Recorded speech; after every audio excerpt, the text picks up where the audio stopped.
menjadi ya ramai di halayak publik nih terkait dakwaan JPU yang menurut pihak Nikita Mirzani ini tidak cermat, yaitu pasal 368 dan 369. Mungkin Jenderal sendiri melihatnya seperti apa? Ini kita lagi ya. Assalamualaikum warahmatullahi wabarakatuh. Selamat malam dan salam sejahtera untuk kita semua. Jadi mungkin sudah beberapa ulasan saya sampaikan kepada rekan-rekan media dan kepada juga masyarakat, biar mengerti orang awam itu, biar paham hukum. Sehingga dengan seperti ini saya berikan edukasi. Saya nggak punya kepentingan apa-apa, tapi saya mohon juga yang memberikan komentar nggak usah berpihak lah, apalagi statusnya sebagai pengacara.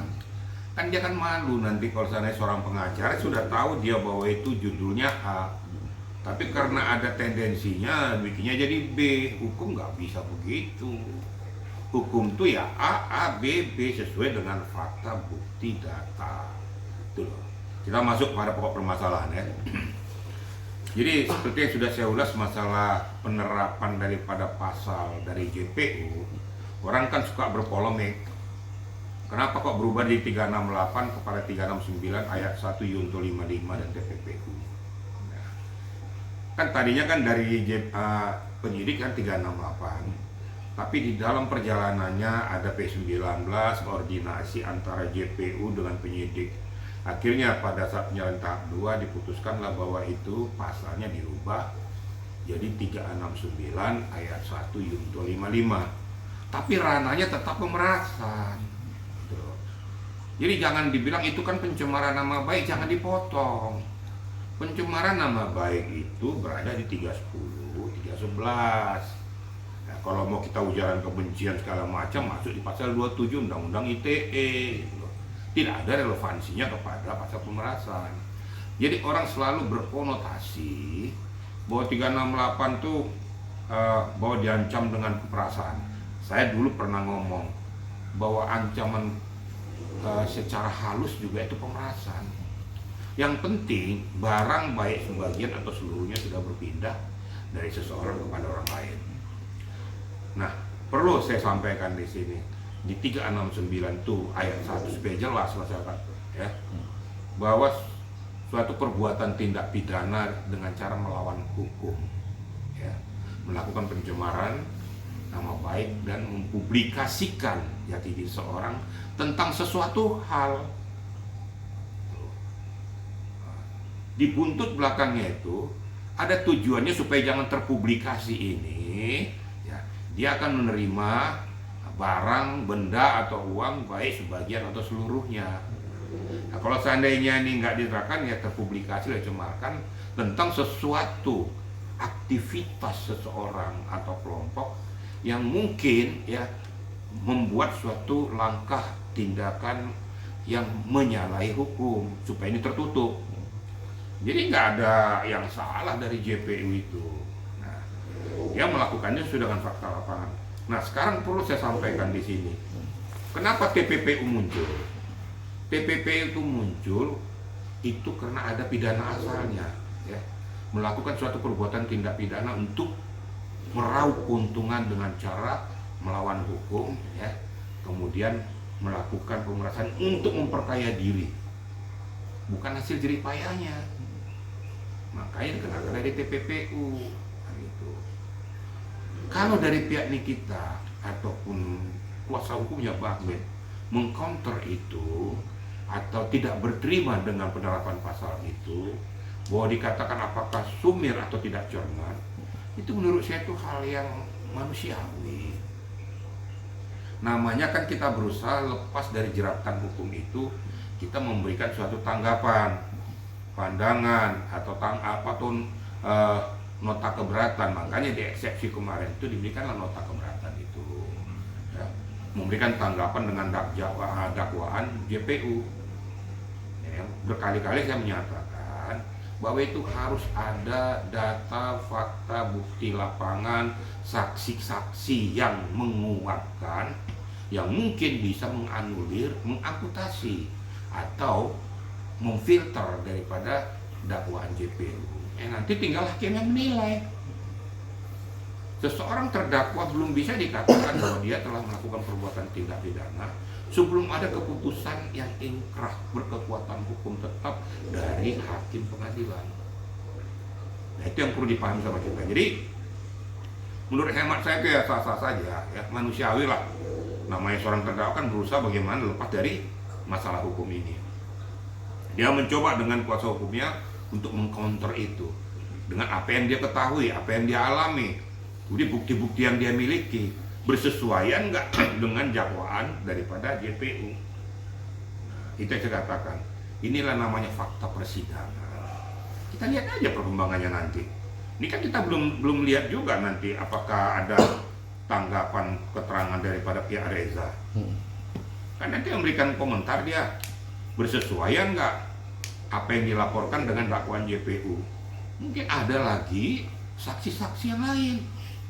Mungkin saksi yang melihat atau yang menguatkan peristiwa itu, ada saksi, ada car. Karena dalam BAP itu saya lihat ada orang-orang tertentu yang tersebut di dalamnya. Menurut hemat saya ini wajib untuk diminta keterangan juga supaya terangnya suatu perkara. Yang paling inti menurut saya itu, ya, satu yang berkali-kali saya sampaikan, BPOM itu diminta keterangannya. BPOM jangan diam-diam aja, jangan berbicara kepada publik hanya normatif. Normatif kaidah hukum yang sudah dilaksanakan, tapi yang diharapkan sama media atau masyarakat atau pengguna atau konsumen adalah action. Actionnya kepada para pengguna skincare yang mungkin bermasalah atau dia mempunyai standarisasi kelayakan dari BPOM seperti kasus ini sekarang ini. Speak up dong. Umpamanya Reza sekarang disudutkan tentang masalah skincare. Bunyi BPOM. Ini bener nggak? Overclaim nggak? Atau memang standar nggak? Yang siari kita bilang overclaim atau standar. Kasihan juga Rezanya. Kan gitu. Tapi kalau seandainya memang overclaim, nyatakan tuh overclaim. Ini bukti faktanya. Supaya kalau seandainya itu terjadi, jangan merugikan masyarakat yang lain. Karena dampaknya sangat luar biasa, merusak daripada jaringan tubuh, iritasi, bisa menjadi kanker kulit. Dan udah jelas-jelas itu kalau overclaim atau underclaim akan merugikan masyarakat luas, meraup keuntungan dari hasil tindak kejahatan. Itu tindak kejahatan itu, pidana. Kalau seandainya terjadi itu harus ditutup, diblok itu usahanya, rumah produksinya, dan disita uangnya untuk negara. Itu menurut hemat saya ya. Jenderal, tadi kan juga jelas sebut di dalam dakwaan itu ada beberapa orang yang selalu disebut-sebut oleh JPU. Kira-kira kalaupun nanti menjadi saksi, apakah bisa terseret juga, Jenderal? Gimana? Apakah bisa terseret juga dua orang yang disebut tadi itu? Tinggal kita lihat fakta persidangan. Apa fakta persidangan ada irisannya nggak dengan peristiwa pidana itu? Itu yang saya katakan tadi. Saya kan tidak mau berandai-andai. Nanti diminta keterangan orang tertentu itu, dia tahu nggak peristiwa itu, atau turut terlibat nggak dalam peristiwa itu. Apakah dia juga sebagai mediator atau fasilitator? Kita kan juga nggak tahu. Nantinya kita lihat. Nanti disitulah keterangan fakta persidangan akan dikorek oleh hakim, dipertanyakan sama JPU. Mungkin akan didesak dengan kuasa hukum yang berkaitan dengan itu dan saksi yang lain. Kalau seandainya memang terlibat ya layak dan harus diperiksa, dikenakan pidana. Tapi kalau enggak ya jangan juga. Saya kan lurus-lurus saja gitu ya. Makanya letakkan hukum itu yang adil dan seadil-adilnya bagi siapapun pencari keadilan. Itu loh kira-kira ya. Jenderal, ini kan posisinya saat ini kan pihak Reza Gladys ini kan sangat tersudut dengan adanya pemberitaan ini, dan dibilang pihak Reza Gladys ini dan JPU ini merubah pasal kemarin. Kalau buat kaum awam memang tidak tahu kan disebut merubah pasal, tiba-tiba ada pasal dan segala macamnya. Tadi Jenderal sendiri melihatnya seperti apa? Nggak ada yang merubah pasal, tapi menerapkan pasal yang ngepas dengan situasi kondisi itu betul. Jadi jangan salah, sebelum itu bergulir, yakin pasti penyidik dengan JPU sudah berkoordinasi. Loh.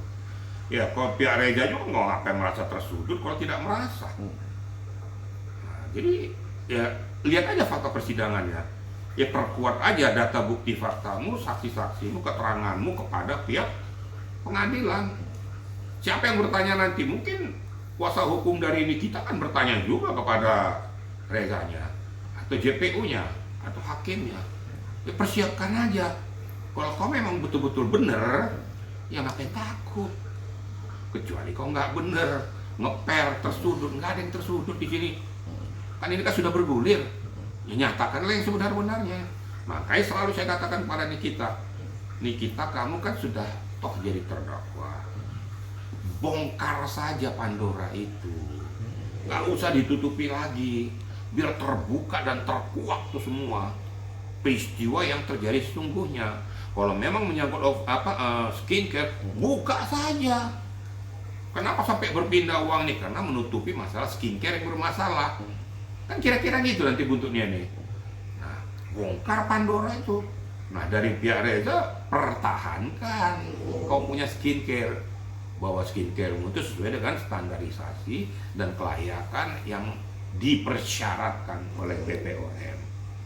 Nah, tinggal gitu aja. Nah, BPOM sebagai medianya harus speak up, luruskan masalah. Jangan diam aja jadi bikin carut marut ini.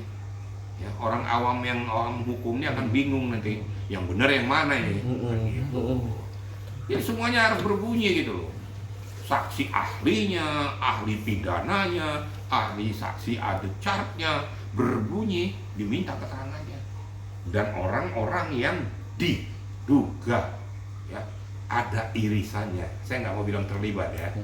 Ada irisannya, ada relevansinya dengan peristiwa pidana itu. Dia tahukah, dia mengertikah, dia memahamikah, atau ikut di dalamnya? Buktikan saja nanti di pengadilan. Itu kira-kira ya. Terus kan nih kita sendiri di keterangannya itu meminta Presiden Prabowo bubarkan BPOM karena BPOM ini melindungi mafia skincare. Ya menurut hemat saya yang nggak dibubarkan itu kan lembaga negara. Tapi oknum-oknumnya diamputasi ya betul kalau itu melakukan suatu tindakan yang menyalahi hukum. Sekarang contoh lah, mungkin saja dari oknum pengacara yang sontoloyo, yang menyuap orang dan lain sebagainya, masa advokat dibubarkan? Mungkin saja dari pihak kepolisian ada oknum-oknum yang mempermainkan kasus, atau karena ada sesuatu dia belokkan penerapan pasal. Tapi kan bukan harus kepolisiannya yang dibubarkan, sama bukan BPOM-nya yang dibubarkan. Oknumnya itu diperiksa. Menurut saya itu karena ini adalah skincare, itu izin edar itu didaftarkan secara online. Dan itu pajak negara itu didapat dari izin edar ini. Berapa miliar itu? Sekarang berapa yang daftar? Ingat loh, skincare kita ini ada kurang lebih 500.000 yang didaftarkan online. Verifikasi aja dari Depkes, kepolisian, apakah BPOM ini memeriksa. Pada saat diverifikasi sampel, dia datengin nggak rumah produksinya, baru clear. Bisa saja yang dikasih yang bagus-bagus, giliran dicek rumah produksinya nggak ada. Kenapa? Karena yang dikasih ini ada contoh nih, ya skincare gelondongan dari luar negeri dalam keadaan bolong, tidak ada label, dibeli dengan harga Rp10 dari luar negeri, digelondongkan ke Indonesia dengan cara ilegal, pasang labelnya sini, kirim ke BPOM ya, untuk minta izin edar, dijual di sini 100.000, dibeli 10.000, berapa ratus ribu manusia yang menggunakannya, ya, yang ditipu masyarakat dengan peristiwanya. Sedangkan isi kandungan daripada skincare yang digelondongkan dari luar negeri belum tentu dia tahu, karena memang nggak ada rumah produksinya. Ini kan penipuan nih, ya. Ini kan kejahatan kesehatan, undang-undang kesehatan kena dia, tindak pidana kena dia, TPPU kena dia. Nah, ini yang harus betul-betul dikejar. Saya nggak yakin nih, banyak skincare juga yang bodong juga nih. Oknum ya, tapi ada juga yang bagus. Tapi ini yang harus diverifikasi benar. Kira-kira gitu ya. Pak Jenderal, mungkin banyak masyarakat yang mempertanyakan kinerja dari BPOM ini kan BPOM-nya. Sehingga melahirkan para reviewer yang turun tangan langsung untuk review skincare ini. Pak Jenderal mungkin seperti apa? Nah, kan saya udah bilang, tugas pokok dan tanggung jawab BPOM jelas. Ada tupoksinya. Kemudian apa langkah-langkah yang harus dia lakukan pada saat orang mendaftarkan ya, skincare-nya untuk minta izin edar, ada stiker nanti tuh. Sekarang tupoksinya dijalankan dengan benar nggak? Hanya meneng-meneng aja. Daftar ya catat. Kemudian berapa yang kau minta stiker izin edarnya, segitu pajak yang kau bayar. Ini tenang-tenang aja. Gitu. Yang apesnya lagi, umpamanya distorkan harusnya pada negara 5 miliar, atau di store cuma 1 miliar. Susahnya stiker izin edar itu kan di situ, karena itu online. Ini betul-betul harus dipantau PPATK. Harus dipantau. Departemen Kesehatan juga harus dipantau. Karena BPOM ini mempunyai kewenangan yang besar. Bisa menyetok loh. Ya. Rumah produksinya bisa menutup skincare yang apanya, dia punya hak loh. Nah, jangan sampai ini disalahgunakan. Makanya berkali-kali saya katakan kalau sudah bermuara kayak gini, Makassar sudah kena. Kenapa sampai sekarang BPOM nggak bunyi-bunyi? Giliran didesak masyarakat kemarin ada bunyi, tapi standar aja. Yang diharapkan bukan tupoksinya, actionnya. Loh, ya kalau memang actionnya nggak bisa jalan, ya sudah. Itu oknum-oknum yang salah diamputasi supaya lurus tuh masalahnya. Supaya skincare-nya juga bisa berjalan dengan baik. Pajak negara juga bisa dipungut sesuai dengan aturan hukum.